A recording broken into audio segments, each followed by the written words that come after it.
Gusto ko lang itanong, napunit na ba yan? Oo naman! Napunit na yan! Oo naman! Kamusta? Nakakahiya. At dahil ito sa kagaslawan ko. Kung ako naman ang tatanungin, Oo. parang kung dahil lang sa kagaslawan, yung mga punit na hindi sinasadya, Oo. parang di pa naman nangyayari sa akin. Hindi pa. Oo, hindi pa nangyayari sa akin. Hindi mo pa kasi tinodo-todo.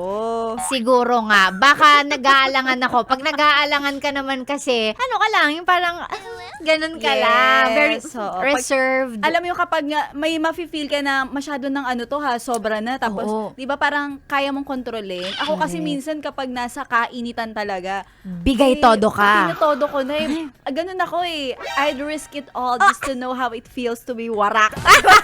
Baka po nagtataka kayo kung ano pong punit Ay. at wasak, no? Ang Oo. iniisip na ang inisip o ang pinag-usapan namin, ito po ay Damit! Yes, napunitan ng damit. Kasi ako, hindi naman ako dancerist kagaya ng isang sexy mega. Pero alam mo, naranasan ko na yan dati na sa sobrang, ayun, ang daming galaw, ganyan. Oo. Tapos di ko akalain napunit at ang napunit pa yung nasa pantalon ko, yung nasa punja, sa punja mismo, yung pangalawang bibig natin. Doon banda, napunit siya. Saan? Ewan ko, siguro may mga dance step yun na, may mga kailangan igalaw talaga yung paa. Masikip siya. So, ayun, hindi ko na malayan.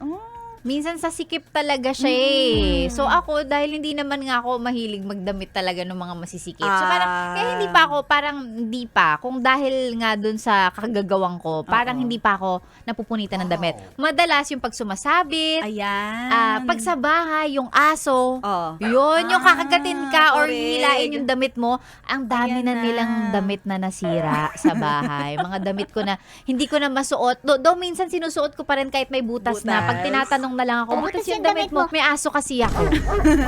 Ikaw ba, Maria Morena? Alam ko, old school thinking to, no? Na sinasabi nila, ang mga babae dapat mahilig o marunong sa mga gawaing bahay. Yes, Katulad oo. ng pagtatahi. Ay, Ikaw ba naku. pagka napupunitan ka ng damit, ano yan? Yung talagang, sige, ako nang magtatahi Meron ako nito. dyan yung lata ng biskuit, Diba? tapos bubuksan mo.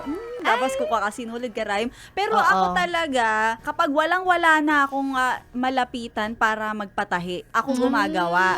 Pero kapag alam kong kailangan ng expert, hindi na. Hanap ako talaga ng malapit sa palengke na magre-repair ng damit ko. Lagi ako nabubutasan din dito sa mga gilid-gilid. Baka Ano pang ginagawa mo dito, ha? Sinasabi ko na nga ba eh. Solid yes friend ka talaga. Dahil nandito ka na rin lang, sige na, Mag-like at mag-comment ka na. Mag-subscribe ka na rin at i-click ang notification bell. Para mapasali ka sa mga kalokohan namin. Bawal na bawal mag